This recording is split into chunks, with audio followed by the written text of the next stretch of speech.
Hello friends, हम देख रहे हैं क्लास 8th में सब्जेक्ट जनरल साइंस। उसके अंदर नया चैप्टर है chemical change and chemical bond. ठीक है,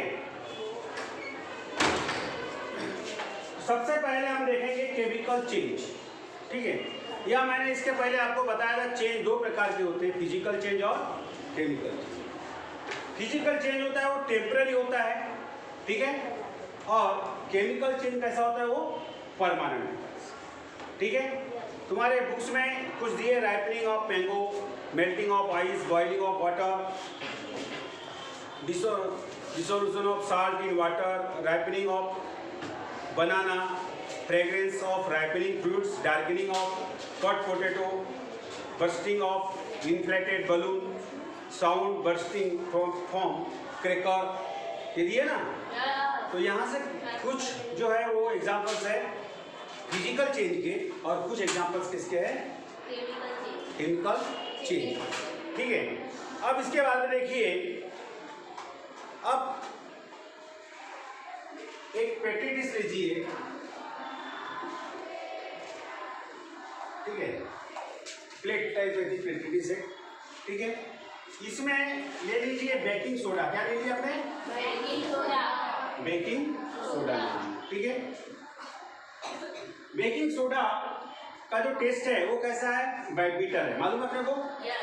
ठीक है, और अपना एक लेमन ले लीजिए, बिस्कुट काट के, मान के चलो लेमन लिया हमने, ठीक है, और ये यहाँ पे क्या करते हैं, उसको पॉज कर दिए, निचोड़ दिए।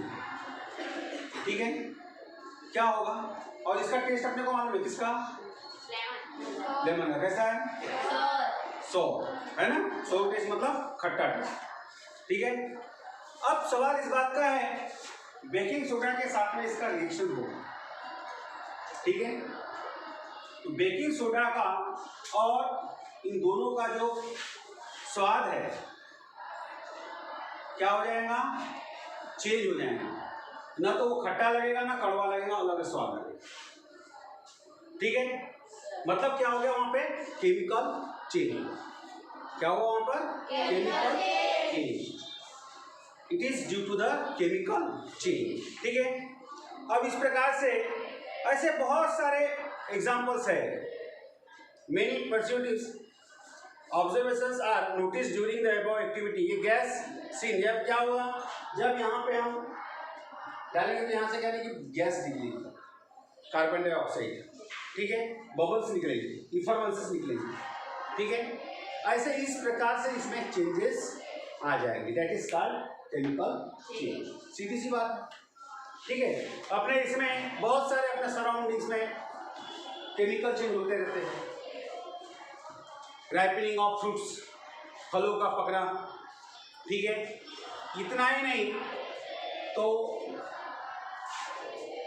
लोहा जो होता है, लोहा देखियो ना आपने, एक आध लोहे की रॉड यदि है, इस प्रकार से एक रॉड है और उसको आपने बाहर रख दी, ठीक है, तो उसमें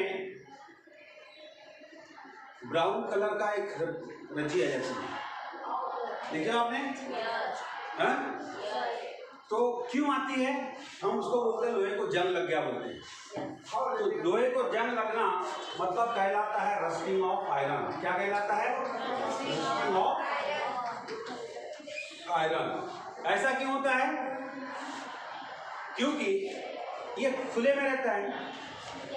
ठीक है, खुले में रहने से इसका जो ऑक्सीजन रहेगा हवा में, हवा का ऑक्सीजन इस आयरन से के कांटेक्ट में आएगा और वो उसको क्या लग जाएगा, जंग लग जाएगा, उसमें रिएक्शन होता है ना सर। हाँ, लेकिन अगर वही लोहा अगर पेंट किया हुआ है तो ऑक्सीजन उससे कांटेक्ट में नहीं आएगा, ये अलग बात है। ठीक है, तो यहाँ पर भी इसको बोलेंगे रस्टिंग ऑफ आयरन कहेंगे। समझ में आ गई बात। अब इसके बाद में हमने इसके पहले बता दिया आपको कि जब लेमन का और बेकिंग सोडा मतलब खाने का सोडा हुआ, उसका टेस्ट बदल गया। क्यों बदला, क्योंकि उसका जो कॉन्स्टिट्यूएंट्स है, उसका जो कंपोजिशन है वो क्या हो गया, चेंज हो जाता है। क्या हो जाता है, चेंज हो जाता है। ठीक है, अब आप इसमें देख रहे हैं change in the colour, taste, release of gases etcetera. ये आप चित्र में देख सकते हैं, आप दिख रहे हैं ना। यहाँ आपने बहुत देर से अगर आलू को काट के रख दी पोटैटो को, तो उसमें बहुत देर से तो उसमें कालापन आ जाता है। ठीक है, लोहे की कील दिख रही है आपको फोटो में, बनाना पका हुआ दिख रहा है। ठीक है, तो इस प्रकार से बहुत जगह ऐसा चेंजेस होता है, that is the chemical change. समझ में आ गया सबको?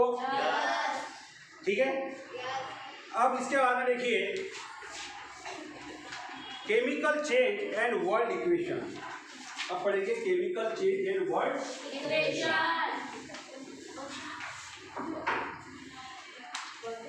Chemical change and world equation. World equation, world equation हो गया chemical change and world equation. ठीक है, अब इसमें देखिए during chemical change the chemical composition of original components, original matter is change and new substance is obtain. ठीक है, अब देखिए एक सीधी सी बात है, कार्बन प्लस ऑक्सीजन। ठीक है, कार्बन और ऑक्सीजन से क्या बन गया यहाँ पे? Carbon dioxide. ठीक है, हो गया ना।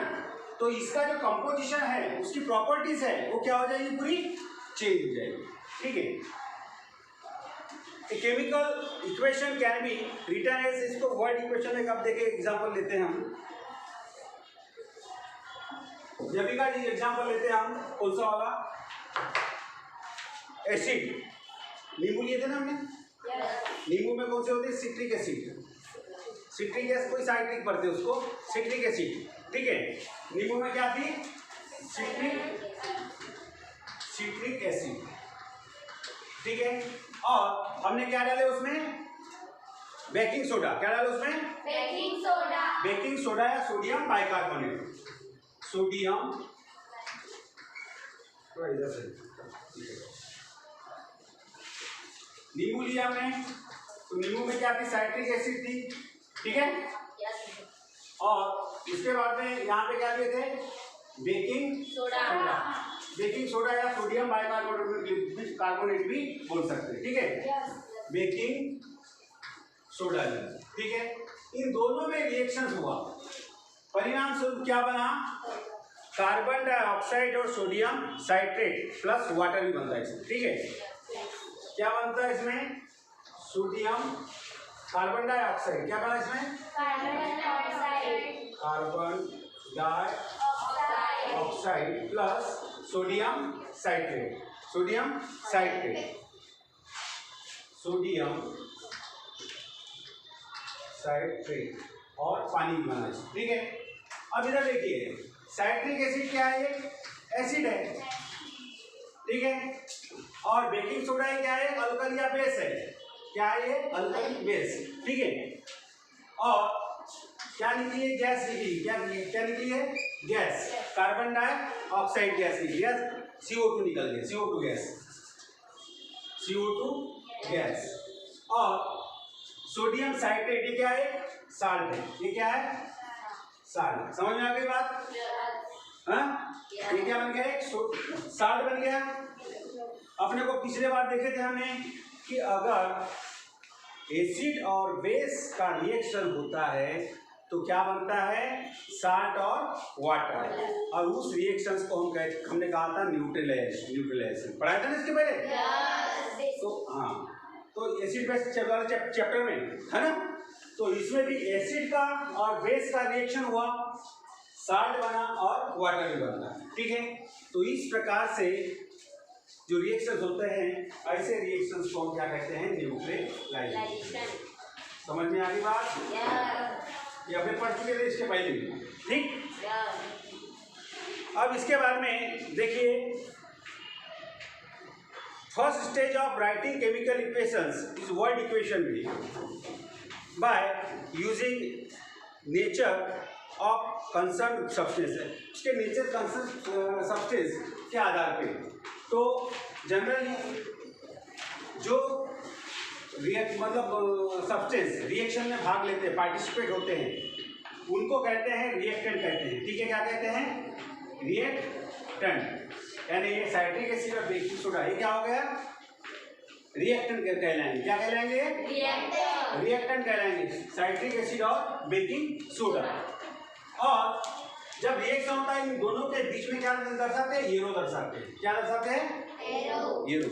और जितने भी पार्टिसिपेट होंगे, जितने भी सब्सटेंस रिएक्शन थे, उन दोनों के बीच में कौन सा साइन देते हैं? प्लस का साइन।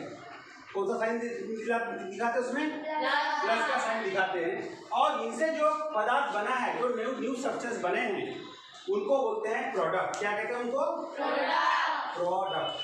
समझ में आ गई बात? जैसे कार्बन डाइऑक्साइड साल बना रहे हैं, तो ये क्या बन गया? एक प्रोडक्ट। और इन दोनों के बीच में क्या दर्शाते हैं? एरो। एरो उसका किधर होता है? राइट साइड की तरफ, प्रोडक्ट साइड की तरफ। समझ में आ गई बात?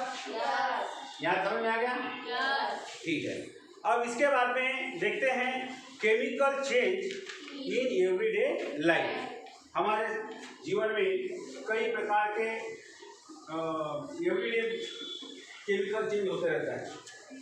ठीक है, अपन जो भोजन भी करते हैं, जो खाते भी हैं, तो डाइजेस्ट होता है बहुत सारे केमिकल्स के कारण अपने शरीर के अंदर में, अपने स्टमक में। हमने बताया था उसके पहले कि एक हाइड्रोक्लोरिक एसिड बनती है। ठीक है, और वो हाइड्रोक्लोरिक एसिड की वजह से हमारा जो फूड है वो क्या होता है? डाइजेस्ट होता है। वो फूड क्या होता है? डाइजेस्ट होता है। समझ में आई बात? वो फूड डाइजेस्ट होता है तब, और उसके लिए बहुत सारी एंजाइम्स वगैरह भी लगेगी। नेक्स्ट चैप्टर में हम आपको समझाएंगे एंजाइम्स वगैरह क्या होती है, कैटालिस्ट क्या होता है। ठीक है, ये सब सारी बातें समझाएंगे हम आपको। तो we find many examples of chemical change in our surrounding. अपने सराउंडिंग में बहुत प्रकार के केमिकल चेंजेस होते हैं। जैसे मैंने अभी आपको बताया, रस्टिंग ऑफ आयरन हुआ था कि होम, घर में, सराउंडिंग्स में, अपने बॉडी में, होम अपने घर पे भी बहुत सारे हो जाते हैं। अपने घर में जो अनाज सड़ जाता है, ठीक है, खाना बच के सड़ा हुआ अनाज, उसकी दुर्गंध आने लगती है due to the chemical change. अपने बॉडी में भी, मैंने आपको डाइजेशन वाली बात बोला है ना, तो वो भी केमिकल चेंज के कारण हमारा फूड डाइजेस्ट होता है। ठीक है, उसके बाद में लेबोरेटरी में जब जो होती है, लेबोरेटरी में बहुत सारा केमिकल चेंज होता है, मतलब केमिकल रिएक्शंस होता है। ठीक है, अब इसके बाद में कुछ एग्जांपल्स हम ले लेते हैं नेचुरल केमिकल चेंजेस। जो नेचुरल केमिकल चेंजेस यानी मनुष्य ने नहीं किया, वो natural chemical changes. Natural chemical changes क्या क्या होता है?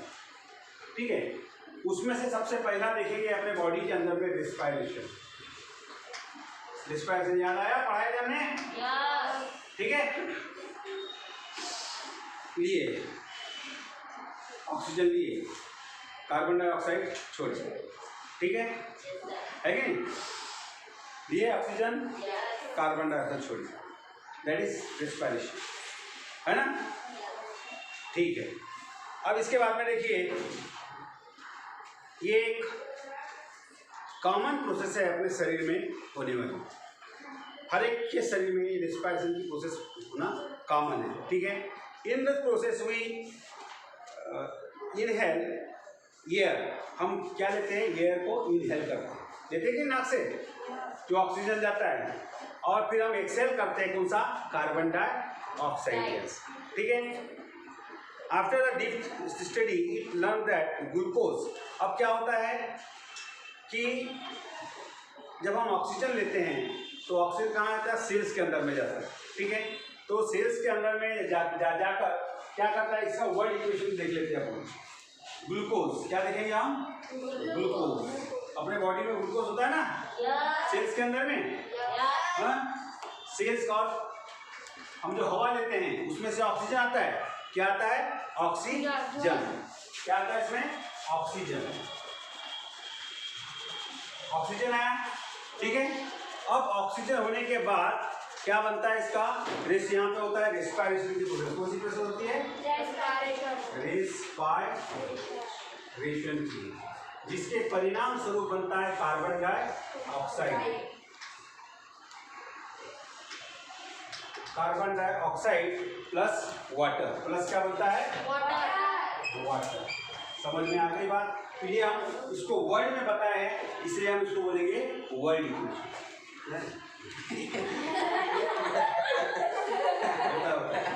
तो ये हो गया हमारा कार्बन डाइऑक्साइड। ध्यान दो इधर, ग्लूकोज सेल्स के अंदर में ऑक्सीडेशन होता है, ग्लूकोज और ऑक्सीजन दोनों का रिएक्शन होता है। कौन सी प्रोसेस होती है? रेस्पिरेशन। परिणाम स्वरूप क्या बन गया? कार्बन डाइऑक्साइड और वाटर। ठीक है, अब इसको केमिकल फार्मूले के द्वारा दर्शाना है, तो हमने क्या काम किए? C6H12O6, क्या का फार्मूला है? ये ग्लूकोज का। प्लस क्या लिया हमने? O2, oxygen. ठीक है, फिर क्या हुआ इसमें? रेस्पिरेशन हुआ। ठीक है, रेस्पिरेशन, परिणाम स्वरूप क्या निकल गया? Carbon dioxide plus water. That is the chemical equation. ये इक्वेशन बैलेंस नहीं है, बैलेंस इक्वेशन हम आपको बात बताएंगे बैलेंस कैसे करते हैं। ठीक है, समझ में आ गई बात? ओके, यहाँ तक समझ में आ गई बात? अब इसके बाद में और एक इसमें प्रोसेस पढ़ते हैं, फोटोसिंथेसिस। रेस्पिरेशन समझ में आया ना? ठीक है, अब पढ़ेंगे हम फोटोसिंथेसिस।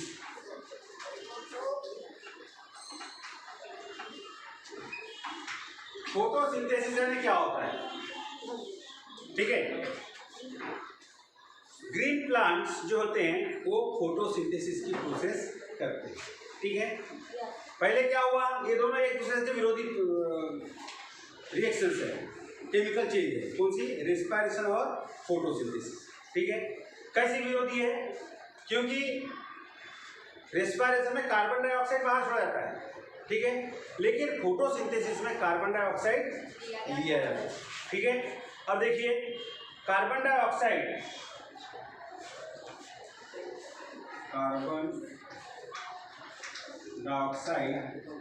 प्लस वाटर, प्लस क्या लिए इसमें? वाटर। ठीक है, जिसके परिणाम स्वरूप क्या बन गया? ग्लूकोज। किसके उपस्थिति में? सनलाइट,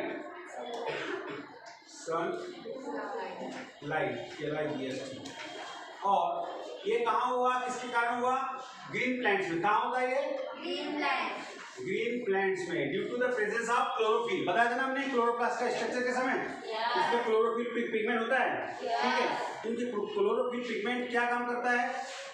सोलर एनर्जी को एब्जॉर्ब करता है। ठीक है, और इसके परिणाम स्वरूप कार्बन डाइऑक्साइड और वाटर ये मिलकर क्या बनाते हैं? ग्लूकोज। क्या बनाते हैं?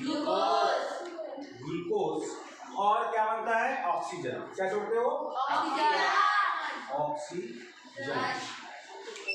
समझ में आ गई बात?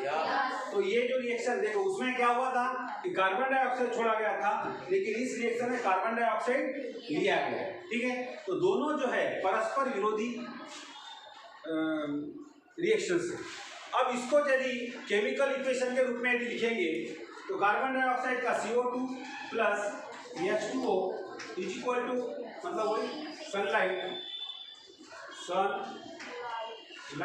और क्लोरोफिल। क्लोरोफिल तो ग्रीन प्लांट में होता है,